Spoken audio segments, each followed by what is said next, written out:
अस्सलाम वालेकुम वरहमतुल्लाहि वबरकातुहू। कैसे हैं आप सब? आज हम सूरह निसा की आयत नंबर 159 का तर्जुमा और मुख्तसर तफसीर पढ़ेंगे। दुआ कर लीजिए। रब्बिश्रह ली सदरी व यस्सिर ली अमरी वहलुल उक़दतम मिन लिसानी यफ़क़हू क़ौली रब्बि ज़िदनी इल्मा। अल्लाहुम्मा फ़क़िहना फ़िद्दीन आमीन या रब्बुल आलमीन। शुरू करते हैं आयत। आऊज़ु बिल्लाहि मिनश शैतानिर रजीम। बिस्मिल्लाहिर रहमानिर रहीम। व इम मिन अहलिल किताबि इल्ला लयुमिनन्ना बिही क़ब्ला मौतिही व यौमल क़ियामति यकूनु अलैहिम शहीदा।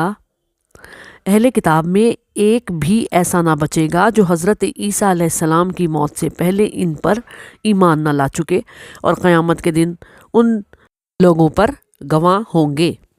तफसीर कुछ यूँ है कि अहले किताब से मुराद यहाँ पर यहूदी हैं और हो सकता है ईसाई भी हों। पहला मायने इसका ये होगा कि जब ईसा अलैहिस्सलाम की मौत होगी उस वक्त कोई भी अहले किताब ऐसा ना होगा जो उन पर ईमान ना ला चुका हो, यानी उनकी रिसालत पर।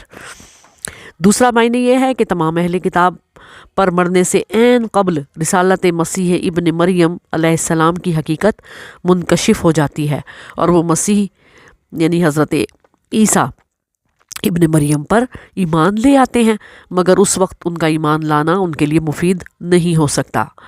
ये दोनों मायने मुतअद्दिद सहाबा कराम रज़ी अल्लाह ताला अन्हुम, ताबईन और अकाबरीन मुफस्सरीन से मनक़ूल हैं। अब इससे सही मुराद क्या है वो सिर्फ़ अल्लाह ही जानता है। अहले किताब चाहे यहूदी हों या ईसाई अपने मरने से ज़रा पहले जब आलम बरज़ख के मनाजिर देखेंगे तो उस वक्त हज़रत ईसा अलैहिस्सलाम के बारे में तमाम गलत ख़यालात ख़ुद ब खुद ख़त्म हो जाएंगे और वो उनकी असल हकीकत पर ईमान ले आएंगे। इस तफसीर को मौलाना थानवी रहमतुल्लाह अलैह ने भी अपनी किताब बयानुल कुरान में इख्तियार किया है। अलबत्ता हज़रत अबू हुरैरा रज़ी अल्लाह ताला अन्हु की रूह से इसका मतलब ये है कि अल्लाह ताला ने ईसा अलैहिस्सलाम को उस वक्त तो आसमान पर उठा लिया है, लेकिन जैसा कि सही अहादीस में आया है कि आखिरी ज़माने में दोबारा वो दुनिया में तशरीफ़ लाएंगे, उस वक्त तमाम अहले किताब पर इनकी हकीकत वाज़ेह हो जाएगी और वो उन पर ईमान ले आएंगे। सही मुस्लिम में है कि एक शख्स सैयदना अब्दुल्ला बिन उम्र रज़ी अल्लाह ताला अन्हु के पास आया और कहा कि ये क्या बात है जो मुझे पहुँची है कि आप फरमाते हैं, यानी कि आप सल्लल्लाहु अलैहि वसल्लम फरमाते हैं कि क़यामत यहाँ तक आ जाएगी।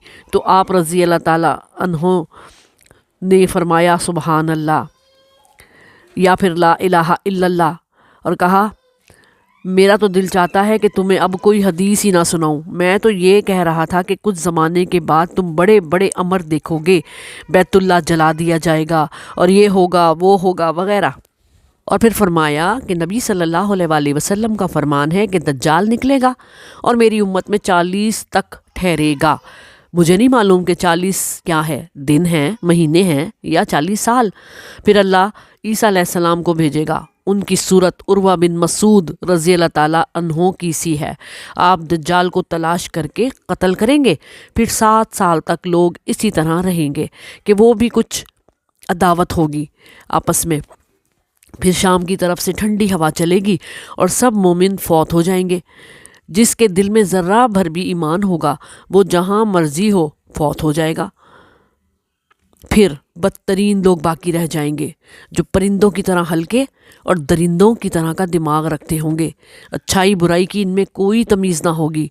शैतान उनके पास आकर इन्हें बुत परस्ती की तरफ राग़िब करेगा, लेकिन इस हालत में भी उनकी रोज़ी के दरवाज़े उन पर खुले होंगे, जिससे उनकी ज़िंदगी आराम और सुकून से गुजर रही होगी कि अचानक सूर फूंका जाएगा जिससे लोग गिरने मरने लगेंगे। एक शख्स जो अपने ऊँटों को पानी पिलाने के लिए उनका हौज़ ठीक कर रहा होगा, सूर की आवाज़ सबसे पहले सुनेगा। इस आवाज़ से उसके और तमाम लोगों के होश फना हो जाएंगे और सब कुछ फना होने के बाद अल्लाह पाक मी बरसाएगा जो कि शबनम की तरह होगा। उससे जिस्म दोबारा पैदा होंगे और सब उससे जी उठेंगे। फिर दूसरा सूर फूंका जाएगा और कहा जाएगा लोगों अपने रब की तरफ चलो। फिर उन्हें ठहराया जाएगा और उनसे सवाल किया जाएगा। फिर फरमाया जाएगा जहन्नुम का हिस्सा निकालो। پوچھا جائے گا کتنوں سے کتنا؟ جواب ملے گا ہر 1000 میں سے 999 جہنم کا حصہ۔ یہ دن ہوگا جو بچوں کو بوڑھا بنا دے گا، اور یہی وہ دن ہے جس میں پنڈلی کھولی جائے گی۔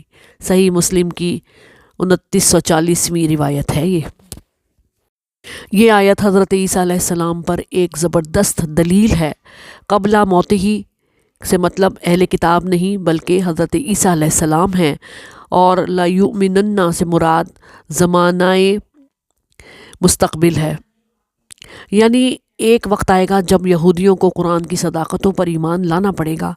سلف اور اکثر مفسرین کے نزدیک جب عیسیٰ علیہ السلام کا ظہور دنیا میں دوبارہ ہوگا تو وہ دجال کو قتل کر کے اسلام کا بول بالا کریں گے، تو اس وقت جتنے بھی یہودی اور عیسائی ہوں گے ان کو بھی قتل کر ڈالیں گے، اور پھر روئے زمین پر مسلمانوں کے سوا کوئی باقی نہ بچے گا۔ اس طرح جتنے بھی عیسیٰ علیہ السلام پر ایمان لانے والے اہل کتاب ہیں وہ حضرت عیسیٰ علیہ السلام کی موت سے پہلے ان پر ایمان لا کر دنیا سے گزر چکیں گے، خواہ ان کا ایمان کسی بھی درجے کا ہو۔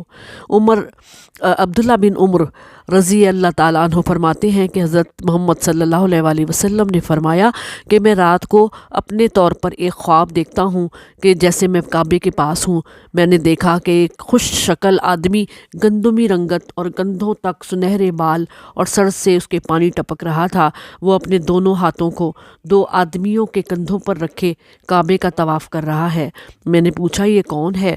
لوگوں نے جواب دیا یہ عیسیٰ ابن مریم علیہ السلام ہیں۔ ان کے پیچھے میں نے ایک اور شخص کو دیکھا جس کے بال سخت گھنگریالے رنگ کا سرخ اور داہنی آنکھ سے کانا اور آنکھ جیسے پھولا ہوا انگور ہو۔ اس کی شکل عبدالعزیٰ کے بن قطن کے بہت مشابہ تھی۔ عبدالعزیٰ بن قطن دور جاہلیت میں مر گیا تھا، وہ بھی دونوں ہاتھ ایک شخص کے کندھے پر رکھ کر طواف کر رہا ہے۔ میں نے پوچھا یہ کون ہے؟ جواب میں لوگوں نے کہا کہ یہ مسیح دجال ہے۔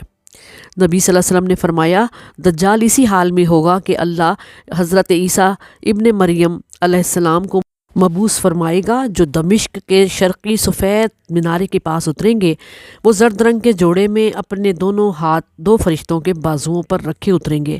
جب اپنا سر جھکائیں گے تو قطرے ٹپکیں گے، اور جب اٹھائیں گے تو بھی قطرے موتیوں کی طرح پانی کے قطرے ٹپکیں گے۔ کافر ان کے سانس کی بو پاتے ہی مر جائے گا اور ان کا سانس حد نگاہ تک پہنچے گا۔ پھر وہ دجال کی تلاش کریں گے تو وہ اسے باب لد پر پائیں گے، پھر اسے قتل کر دیں گے۔ یہ روایت مسلم شریف کی ہے۔ اللہ پاک ہم سب کو قرآن پڑھ کر سمجھ کر اس پر عمل کرنے والا بنائے، اور ان تمام واقعات سے ہم سب کو عبرت حاصل کرنے کی توفیق عطا فرمائے۔ آمین ثم آمین۔